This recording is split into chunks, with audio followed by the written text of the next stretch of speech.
एक समय की बात है। हाथियों का एक बड़ा झुंड एक जंगल में रहता था। उनका राजा एक विशालकाय शानदार हाथी था। वह प्रेम और सावधानी से उनकी देखभाल करता था। एक बार उस क्षेत्र में भीषण अकाल पड़ा। अनेक पक्षी और जानवर प्यास से मर गए। जंगल के हाथी पानी के लिए परेशान थे। उनका राजा जानता था कि यदि उन्हें जल्दी पानी नहीं मिला तो उनमें से कई प्यास से मर जाएंगे। उसे जल्दी से जल्दी पानी ढूंढना था। उसने हाथियों से अलग अलग दिशाओं में जाकर पानी ढूंढने को कहा।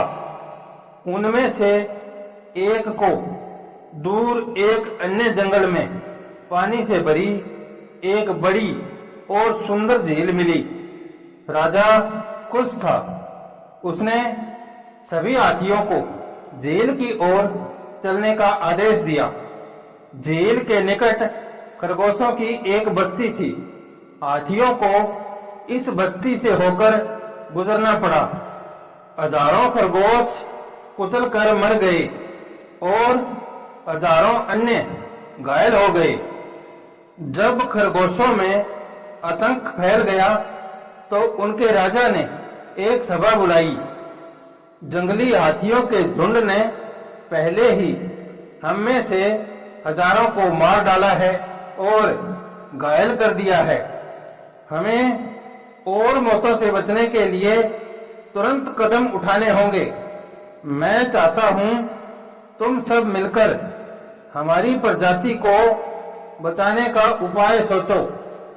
सभी खरगोश हाथियों से बचने के उपाय सोचने लगे। एक खरगोश खड़ा होकर बोला, महाराज, यदि आप मुझे हाथियों के राजा के पास दूत बनाकर भेजें तो मैं एक उपाय कर सकता हूं। खरगोशों के राजा ने कहा, अवश्य, मेरे दूत बनकर जाओ और देखो कि तुम क्या कर सकते हो। नन्हा खरगोश तुरंत निकल पड़ा। उसने हाथियों के झुंड को झील से लौटते हुए देखा। वह एक बड़ी चट्टान पर चढ़ गया और जोर से बोला, ओ हाथियों के राजा, कृपया मेरी बात सुनो। हाथियों के राजा ने उसकी बात सुनी और उसकी ओर घूमा। तुम कौन हो? उसने चिंगाड़ कर पूछा। मैं महाबली चंद्रमा का दूत हूं। खरगोश ने उत्तर दिया और बोला, तुम्हें मुझ पर क्रोध नहीं करना चाहिए।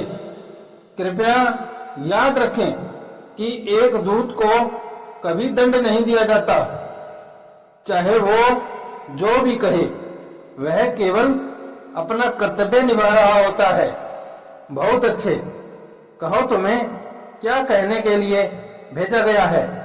मैं तुम्हें कोई हानि नहीं पहुंचाऊंगा। हाथियों के राजा ने वचन दिया। नन्हे खरगोश ने कहा, श्रीमान, चंद्रमा का यह कहना है, तुम हाथियों के राजा अपने झुंड को मेरी पवित्र झील पर ले आए हो और इसके पानी को गंदा कर रहे हो। तुमने झील पर आते समय हजारों खरगोशों को मार डाला है।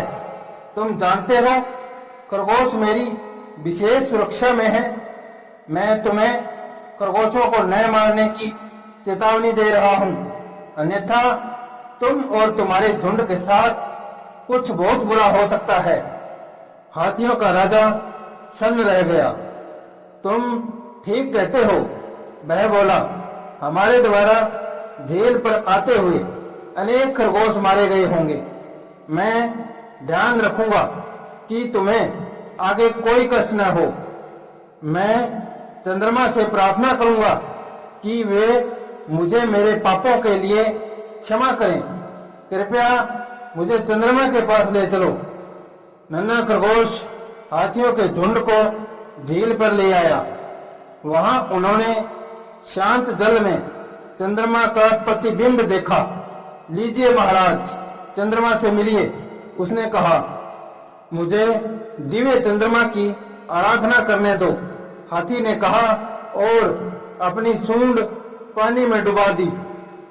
इससे तुरंत ही पानी आंदोलित हो गया। चंद्रमा आगे पीछे चलता प्रतीत होने लगा। खरगोश ने कहा, अभी चंद्रमा अत्यंत क्रोध में है। हाथी ने अपना सिर झुकाया और बोला, कृपया चंद्रमा को कहो कि वे मुझे क्षमा कर दें। मैं इस झील के पवित्र जल को कभी नहीं छूऊंगा। मैं कभी भी खरगोशों को हानि नहीं पहुंचाऊंगा जिन्हें चंद्रमा इतना प्यार करते हैं। और हाथी राजा और उसका झुंड वापस जंगल में लौट गया। शीघ्र ही वहां बारिश हुई और हाथी खुशी से झूमने लगे। उन्हें कभी पता ही नहीं लग पाया कि नन्हे खरगोश ने उन्हें मूर्ख बना दिया था। अनमोल वचन बुद्धि बल से अपने से बलवान के ऊपर भी विजय प्राप्त की जा सकती है।